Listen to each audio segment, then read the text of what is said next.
Reflected glory আমি ইস্টবেঙ্গল এবং ইস্টবেঙ্গলের যে পড়শি একটা বাগান বলে একটা ক্লাব ছিল, তাদের নিয়ে একটু অল্প বিস্তারিত আলোচনা করব। তো অনেক দিন বাদে আবার একটা অডিও করছি। মাঝে আমাকে এক ইস্টবেঙ্গল ফ্যান লিখেছিল অডিও দিচ্ছি না কেন।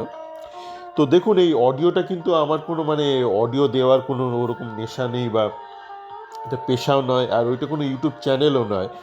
আমার যে চ্যাট ফোরাম একটা যে চলছে ইস্টবেঙ্গল সংক্রান্ত গত 7 বছর ধরে, সেখানেই মাঝে মধ্যে মানে কোনো কোনো কিছু ধরুন বক্তব্য একটু সুদীর্ঘ হয়, তখন সেটা মানে প্রকাশ করার জন্যই অডিও বানানো। তো এইটা তো একটা সাপ্লিমেন্টারি। তো যাকে মাঝে কোনো প্রয়োজন বোধ হয়নি, তাই অডিও তৈরি করা হয়নি। মানে ফালতু হ্যাজানোর জন্য তো অডিও বানানোর কোনো মানে হয় না। তো রিফ্লেক্টেড গ্লোরি কেন বলছি সেই বিষয়ে যাওয়ার আগে সবার প্রথমে আমি ইস্টবেঙ্গলে যে আইডাব্লিউএল টিম, তারা যে আইডাব্লিউএলটা জিতেছে, তার জন্য তাদেরকে আরও একবার ধন্যবাদ জানাই। আমি যদি আমার চ্যাট ফোরামে একাধিক কন্টেন্ট শেয়ার করেছি সেই সংক্রান্ত। মনে পড়ছে গত বছর বেশ একাধিকবার আমাকে ভারতে যেতে হয়েছিল। তো সেরকম একটা ট্রিপে এক বিদেশি দূতাবাসের এক উচ্চপদস্থ কর্মচারীর সাথে আমি গিয়েছিলাম ইস্টবেঙ্গলের আইডাব্লিউএল টিমের অনুশীলন দেখতে। তো তখন খুব মানে ভগ্ন দশা, সেরকম ফান্ডিং নেই। তো তারপর ওই তখন যে ঝটিকা সফর ছিল, তখন মাঠেও গিয়েছিলাম আইডাব্লিউ, একদম ফাঁকা ধুধু করছে গ্যালারি। তো এই বছর সেই গতকালের ম্যাচটাতে দেখলাম বেশ ভালো সমর্থক এসছে মাঠে। তো সেই জন্য আরও একবার আমি সবাইকে ধন্যবাদ জানাই, সতীর্থ ফ্যানদেরকেও যারা গিয়েছিলেন মাঠে, বা যারা সোশ্যাল মিডিয়া এখন অনেক বেশি ভোকাল। গত বছর দেখেছিলাম সোশ্যাল মিডিয়াতে কোনো উচ্চবাচ্য করতো না। যেসব ইউটিউবার যারা ধরুন পেশাদারি কারণে বিভিন্ন এজেন্টের সঙ্গে কাজকর্ম করে, ভুল পথে পরিচালিত করে ইস্টবেঙ্গল ফ্যানদেরকে, তারা সব চুপ ছিল। এবং মিডিয়াও যে পপুলার মিডিয়া যারা আছে, তারাও গত বছর অবধি এবং এই বছরের শুরুর দিকেও চুপ ছিল, শেষের দিকে তারা একটু ভোকাল হয়েছে। যারা so called professional recognised media, digital media, তারা অনেক বেশি ভোকাল এই মুহূর্তে। তো সেই জন্য সবার ধন্যবাদ প্রাপ্য। গতকাল দেখলাম ম্যাচ শেষে ইস্টবেঙ্গলের যে প্রেসিডেন্ট এম.এল. লোহিয়া, উনি একটা 12 লাখ টাকার চেক দিলেন মহিলা টিমকে, অ্যাডিশনাল টু রেগুলার কন্ট্রাক্ট, এবং সাথে রিস্ট ওয়াচ দিলেন। এবং সেইটা নিয়ে আমার এক চ্যাট ফোরামে একজন বলে, কি এ তো আইডাব্লিউ জিতলে এআইএফএফ দিচ্ছে 10 লাখ, এরা 12 লাখ। তো এই সংক্রান্ত বলবো, দেখুন সবসময় টাকা দিয়ে সব কিছুর বিচার করবেন না। আজকে যদি সবাই মিলে মাঠে যায়, তাহলে আপনি কিন্তু প্রাইভেট স্পন্সররা আগ্রহী হবে, তারা টাকা দেবে। তারা টাকা দিলে কিন্তু এই প্রাইজ মানিটাও বাড়বে। এবং এটা না মানে একটা কি বলবো, একটা সার্কুলার একটা ব্যাপার। মানে কাউকে একটা প্রথমে একটা ভিতটা তৈরি করতে হবে, তাহলে সমর্থকরা যাবে। সমর্থকরা নিজে নিজে যাবে না, মানে সমর্থকরা আকৃষ্ট হয় গ্লোরিতে। গ্লোরি অ্যাট্রাক্টস সমর্থক, হ্যাঁ। তো সেই ক্ষেত্রে গ্লোরিটা কাউকে প্রথম যে ভিত্তিটা মানে বেসটা তৈরি করতে হবে। যেমন ধরুন একটা একটা যে নিউটনে যে যাবে, ধরুন বিভিন্ন আকৃষ্ট হবে বিভিন্ন ইনভেস্টাররা, মানে প্রাইভেট কোম্পানি, আপনারা যেটা সহজ বাংলায় বোঝেন আইটি কোম্পানিরা, তার জন্য নিউটনটাকে ডেভেলপ করতে হয়, তার জন্য ইনিশিয়ালি ইনভেস্ট করতে হয়। সেই ইনভেস্টমেন্টটা ধরুন সরকার থেকে করেছে, রাজ্য সরকার থেকে করেছে। তো এটা মানে কমন, এটা চিরন্তন, এবং এটা গ্লোবাল ব্যাপার, একই মডেলে কাজ করে। তো এই ক্ষেত্রেও একটা একটা কুশিক্ষা বা অশিক্ষা বা দ্বিচারিতা কিছু একটা আছে ইস্টবেঙ্গল ফ্যানদের মধ্যে। তো আমি দেখছি অনেক ইস্টবেঙ্গল ফ্যান, মানে যেহেতু ইস্টবেঙ্গলের যে শীর্ষকর্তা নিতুবাবু, উনি একাধিকবার উনি ধন্যবাদ জানিয়েছেন পশ্চিমবঙ্গের মুখ্যমন্ত্রী এবং রাজ্যের যে স্পোর্টস মিনিস্টারকে ইস্টবেঙ্গলের সাফল্যের পেছনে, এবং ইস্টবেঙ্গল উমেন টিমকে আর্থিকভাবে সাহায্য করার জন্য, পরোক্ষভাবে বা প্রত্যক্ষভাবে সাহায্য করার জন্য। তো সেই নিয়ে অনেকে খুব ক্ষুণ্ণ, বোঝা যাচ্ছে তারা হচ্ছে লাল, বা তারা হচ্ছে ওই পুটকি বা গেরুয়া, মানে ঘোর লাল ঘোর গেরুয়া। মানে দেখুন, আপনার রং কিছু একটা হতে পারে, লাল নীল গেরুয়া হতেই পারে, কিন্তু আপনি যখন একটা ঘোর মানে একটুখানি হেভিলি লাল বা হেভিলি গেরুয়া, তখনই একটু সমস্যা হয়। তো এই সমর্থকরা যারা হেভিলি লাল বা হেভিলি গেরুয়া, তারা কিন্তু যখন আরকাডাক শুনলো আরকাডাকের সঙ্গে খেলা ইস্টবেঙ্গলে, যে আরকাডাককে দেশের প্রেসিডেন্ট ফান্ডিং করছে, ও বাবা কি করে পারবো আমরা, তো তখন এটা ও বাবা হয়ে গেল।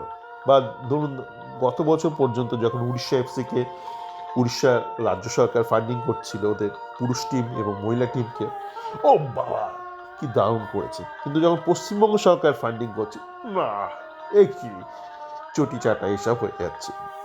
এইটাকে মানে বিচারিতা বলে, বা মানে লোফার বাংলায় বলে ডোগলাপন। লোফার বাংলা বলছি, মানে শিক্ষিত বাংলা না।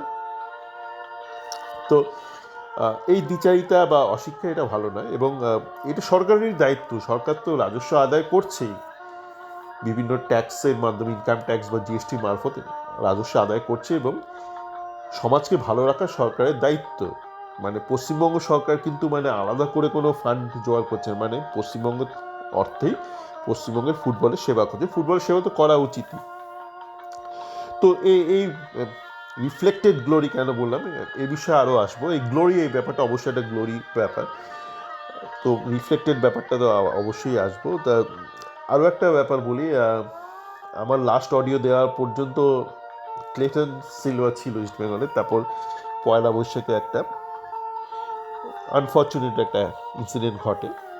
তো আমার মনে পড়ছে গত বছর পয়লা বৈশাখের দিন আমি তখন কলকাতায় ছিলাম। গত বছর একাধিকবার যেতে হয়েছিল ভারতে। তো সেই সংক্রান্ত আমি একটা বার পুজোর দিনে একটা ছোট্ট একটা ভিডিও বানিয়েছিলাম, যেহেতু বার পুজোর দিনে আমি ইস্টবেঙ্গল মাঠেও গিয়েছিলাম। তো সেদিন ক্লেটন সিলভা এসেছিল, তখন ক্যাপ্টেন। তখনই বলেছিলাম যে ক্লেটনকে রাখা, আবার ভুল হলো। তো যাক গিয়ে 1 বছর বাদে ভুলটা বুঝলো অন্তত, এটা বড় ব্যাপার। 1 বছর মানে অনেক, কিন্তু সারা জীবন লাগে তাদের ভুল বুঝতে।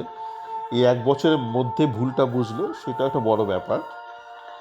তো আবার একটা নিতুবাবুকে আমি দেখছি, নিতুবাবু কালকে একটা ইন্টারভিউতে বলছেন যে উনি অস্কারের মধ্যে নাকি অস্কার পুজো, যে এই মুহূর্তে পুরুষদের কোচ, হেড কোচ, তার মধ্যে নাকি উনি একটা ভৌমিকের একটা ভূত দেখছে, মানে ভৌমিকের একটা ব্যাপার স্যাপার দেখছে। তো সেইটা আমি শেয়ার করলাম আমার সতীর্থ ইসমাইল ফ্যানের সাথে। সে এই মুহূর্তে কর্মজগতে প্রবেশ করছে। তো বলো দাদা, এ তো নিতু, একটা গালমন্দ দিল, বলছে দাদা নিতু তো মানে কোয়াড্রাতের মধ্যে ভৌমিককে দেখতে। হ্যাঁ, এটা ঠিকই বলেছে। নিতু সবার মধ্যেই ভৌমিককে দেখতে পারে, যতক্ষণ না পর্যন্ত সেই দেখাটা মানে ঘুমটা চটকে যায়। মানে প্রথমে ও একটা ড্রিম করে, একটা স্বপ্ন দেখে, স্বপ্নটা তারপর দুঃস্বপ্ন হয়ে চটকে যায়। কী হলো। তো নিতুর মধ্যে এই ব্যাপার স্যাপার আছে, যে নিতুর এই টেকনিক্যাল খামতিগুলো বা ইন্টেলেক্টের খামতি নিয়ে আমরা অনেক আলোচনা করেছি, এই নিয়ে বেশি দূর যাবো না। তো এই রিফ্লেক্টেড গ্লোরি ব্যাপারটাতে আসি, বা রিফ্লেক্টেড প্রজেক্টেড গ্লোরি বা প্রেডিক্টেড গ্লোরি। প্রথমে রিফ্লেক্টেড গ্লোরি আমি দেখলাম ওনার যে ডক্টর দত্ত আছেন, ওনাকে আমি ডক্টর বলি। একজন বলে দাদা ওনাকে ডক্টর বলছো কেন? ডক্টর কথাটা না ইংরাজিতে একটা শব্দ আছে, ডক্টরিং, মানে কোনো একটা বিকৃত করে দেওয়া, সত্যের বিকৃতি বা যে কোনো, ইট ইস কল্ড ডক্টরিং। তো ডক্টর আমাদের বাঁচায়, চিকিৎসা করে, কেউ ভাষার চিকিৎসা করে, ভাষাটাকে মেরামতি করে দেয়। তো যাকে ডক্টর দত্ত বলছেন একটা ইন্টারভিউতে, বলছেন যে ওখানে আলিপুরে ট্রফি থাকছে, তো কী হয়েছে, সেই ট্রফির গ্লোরিতে আমরা উজ্জ্বলিত হচ্ছি, মানে আমরা গ্লোরিফাইড হচ্ছি, মানে ওখানে জ্বলছে। মানে আমরা শুনেছিলাম বিদ্যাসাগর সেই ল্যাম্পপোস্টের আলোয় পড়াশোনা করেছেন, তো এখানে আলিপুরে আলো জ্বলছে, ট্রফি চিকচিক চিকচিক করছে, আর এখানে মানে ময়দানে মনটা ঝিকঝিক ঝিকঝিক করছে। ওখানে চিকচিক চিকচিক করছে, এখানে মনে ঝিকঝিক ঝিকঝিক করছে, চিকচিক ঝিকঝিক চিকচিক ঝিকঝিক। এই হচ্ছে রিফ্লেক্টেড গ্লোরি। এইটা তো এক প্রকার একটা রিফ্লেক্টেড গ্লোরি, তাও হলো, কিন্তু একটা মানে প্রজেক্টেড রিফ্লেক্টেড গ্লোরিটা কি? আমি দেখছি অনেক মোহনবাগান সুপার জায়ান্টের ফ্যান, বা যারা অরিজিনালি মানে মোহনবাগান বলে যে ক্লাবটার ফ্যান, তারা অনেকে বলছে ও ইস্টবেঙ্গল আইডাব্লিউ জিতেছে, তো কী হয়েছে, আমরা যদি নামতাম না আমরা হেসে গেলে জিতে যেতাম।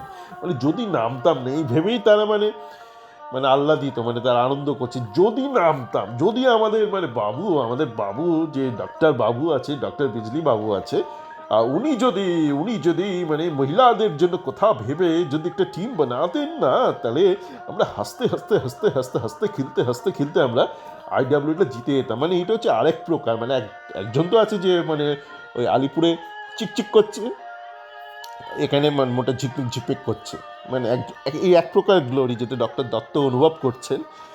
আর আরেক প্রকার ইস্টবেঙ্গল মোহনবাগানের ফ্যানরা আছে যারা বলছে যদি ভবিষ্যতে কিছু করতো না আমাদের বিজলি বাবু, আমরা ফাটিয়ে দিতাম।